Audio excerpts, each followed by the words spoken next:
by the same token, does it disappoint you that Sido's having to do extra work because he's overweight? No, not really. I think we've come to the conclusion that that's the best way forward for Sido. And he's bought into it as well. So we'll take him out of the firing line, and it's important that we get him back to the sharpness and the fitness. And we think as a football club with the medical side, that's the best way of doing it, because when you're playing as we are at the moment, the players are training hard at the beginning of the week and then dropping off, and then Sido's having the weekend off as well.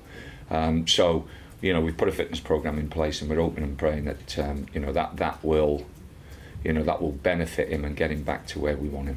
How does a player get overweight? I mean, is it a metabolism thing? Does he just let himself go? What's the? You have to speak to the medical side. The fact is, that You'd have asked them. Nah, there's all different reasons, isn't it? I don't think there's just one reason. I think there's all different reasons. But what we've done, we've looked at it, and the lad's bought into it as well. He wants to get himself as fit as he can, and we think this is the best way of doing it, Pete. But are you disappointed with him? No, not at all. I think, as I've said all along, I think Sido's got too many people around him talking to him at times, and he gets carried away with different ideas and different thoughts. Are they feeding him though? No, I'm what, like you're feeding me? No, the situation is the situation. We've decided this is the best way to get Sido fit, to get him back on board, and to get him playing the way he played when I first came here.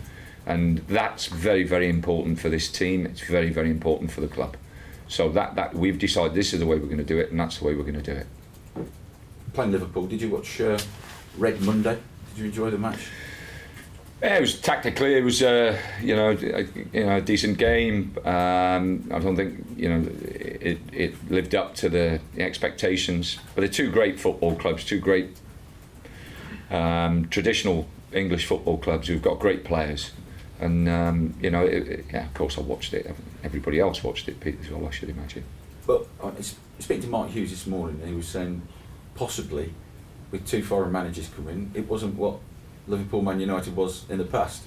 Do you agree? That tactically and technically it was a different derby.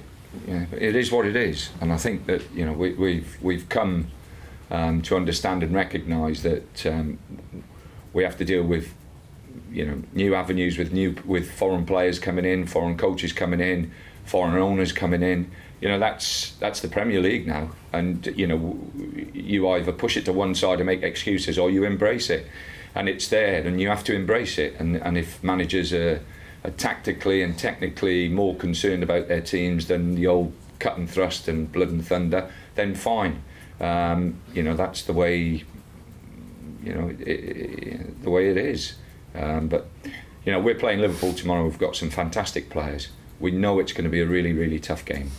Their front five are exceptional. All of them have got the ability of taking players out of the game individually. They got leg beaters everywhere that you look into the group of Liverpool players. So it's going to be a tough game for us, and we're expecting nothing else.